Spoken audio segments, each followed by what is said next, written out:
आज नांदेड जिल्हाधिकारी कार्यालयासमोर लाखो संख्येच्या उपस्थितीमध्ये आज बंजारा समाज बांधव उपस्थित आहेत, तर आपण जाणून घेऊ त्यांची प्रतिक्रिया.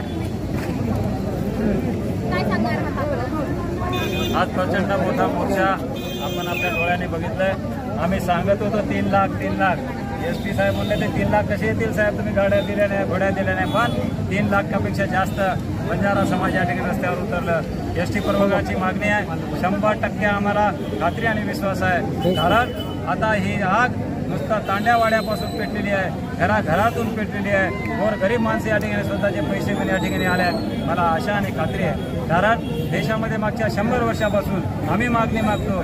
आमच्या वसंतराव नाईक साहेबांनी मागितलं, रामराव बापू महाराजांनी मागितलं. आम्ही मूळ ट्राईब आम्ही या देशामध्ये एकच असा समाज आहे. 10 वर्ष आम्ही आदिवासी समाजाचं आरक्षणाचं पैसे आम्ही उचललेले आहोत. मग आम्ही 100 वर्षापूर्वी जर आम्ही आदिवासी आहोत, एसटी प्रवर्गामध्ये आहोत, मग आम्ही आता का नाही?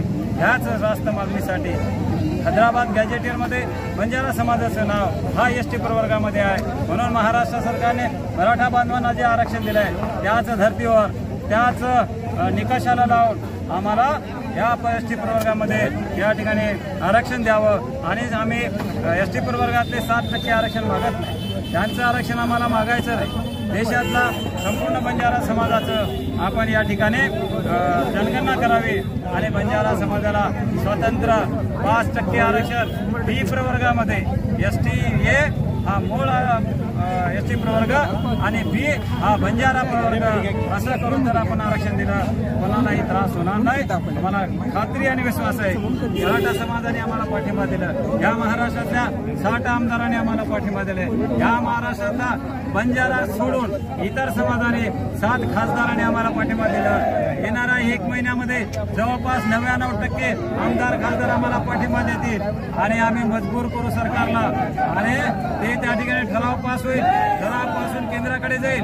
केंद्र सरकार सुद्धा, मी तुम्हाला आश्वासनपूर्वक सांगतो, 99% खासदार केंद्र सरकारले आमच्या बाजूने राहतील आणि आमचा आरक्षणाचा मुद्दा केंद्र सरकार, राज्य सरकार आणि राष्ट्रपतीच्या सहीनं आम्हाला डोळ्यांनी बघायचं आहे. त्यासाठी आम्ही रस्त्याने या ठिकाणी उतरलो. चला एक मीटिंग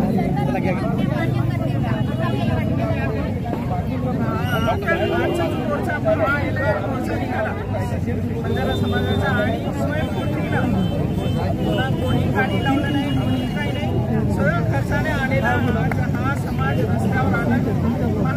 एल्गार मोर्चा खूप शांतीनं झाला, पण गेल्या 60 वर्षापासून जे केराची टोपली दाखवत आलेली आहे हे शेवटचं आहे. की या सरकारनं जर या केराची टोपली दाखवली तर हा एल्गार मोर्चा हा जन आक्रोश मोर्चा निघणार, आंदोलन होणार. जोपर्यंत आम्हाला एसटी आरक्षण मिळणार नाही तोपर्यंत आता समाज शांत बसणार नाही, हे आम्ही ठरवलेलं आहे.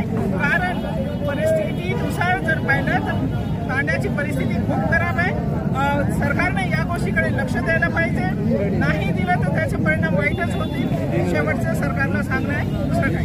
आताच आपण पाहिलंय की आरक्षणासाठी बंजारा बांधवांनी कशा प्रकारे आपली प्रतिक्रिया दिलेली आहे. स्वतेज न्यूज नांदेड. नांदेड जिल्ह्यासह राज्यातील ताज्या घडामोडी पाहण्यासाठी पाहत रहा स्वतेज न्यूज.